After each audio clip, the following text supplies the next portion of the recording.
To start off with, we'll look at how to create a new project and how to import data into that new project. First thing we do is click on File, New. Here's our new project called New Project 7, which we can edit by looking at the lower window and just typing in a name. I'll call this the sample project. And then we'll use the sources folder here to drag and drop source data. Now the UT is configured to recognize source data automatically, and in most cases all you'll have to do is literally drag and drop files onto that icon, and then the UT will recognize the format automatically. There's some data samples that come with the UT in Program Files, UT Online, Universal Translator 3, Sample Data, Tutorial Data. So you can use those to start. And looking at, for instance, a light load data, which we'll use again in an analysis module in a minute, you can shift select the files in here and simply drag them onto the sources icon. And then you'll see that the UT has imported those. There's an alternative method to doing this as well. I'm going to cut these back out.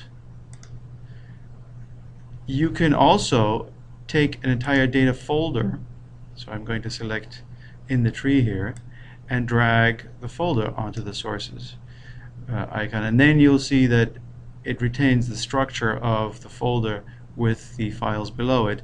So if I add a second folder, you can now see it's ordered these data files under their import folders, and that's important because we'll see later on that the UT has a feature that allows you to import multiple data sets with the same folder structure, which is usually the case when you analyze a building and then several months later get more data from the same building, maybe as part of a measurement and verification project or as part of a normal trend review with modifications made as a result, to then check whether the modifications were successful. When you retain the folder structure and you drag and drop files directly on top of the sources icon a second time, the UT will recognize if those files are the same format and the same type and number as the original data set, and it'll automatically append the data.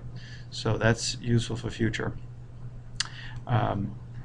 The other thing that you can do when you're looking at data sources, if you have something that doesn't import automatically and creates an error upon import, is that the original file structure from the UT2, the previous version, is still available.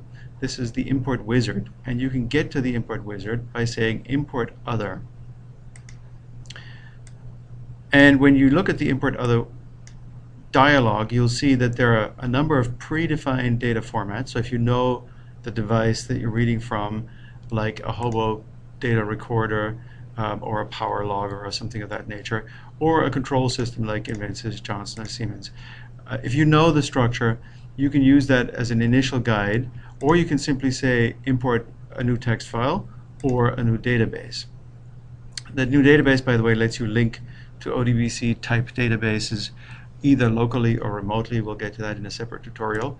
If you choose a text file, as a simple example here, and choose one of the files that we just had from our selection,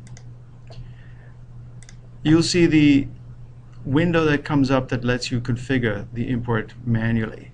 So in this case, we'll say it's delimited tabular text, which means the data is in columns. It could also be fixed width. This is very similar to the Excel menus. And down here, you'll see the window that shows you whether the data that you're looking at is importing correctly. So by default, if you just look at the preview data and say, does the import format work without further instructions, if it turns red, that's a clear indication that you have an error. So you can go back. In this case, for instance, I said the file was comma separated, but looking at the data, I see that there's a number of header rows that include parameters from the tool this was imported with. And then the actual data doesn't seem to be delimited by commas, so I'll try a tab, see how that works. When I scroll down, I see that the data is now correctly separated, but I still have a bunch of red rows at the top. That's because this was parametric information. And that goes, it looks like up until row 18, this is where the data actually starts. So I'm going to say up here, the first row of data I want to import is number 18. And now if I look at it again, I'll see everything is green, so it finds the correct time and date stamp, and it finds the correct started data. Then I can say finish, and that also imports the same file.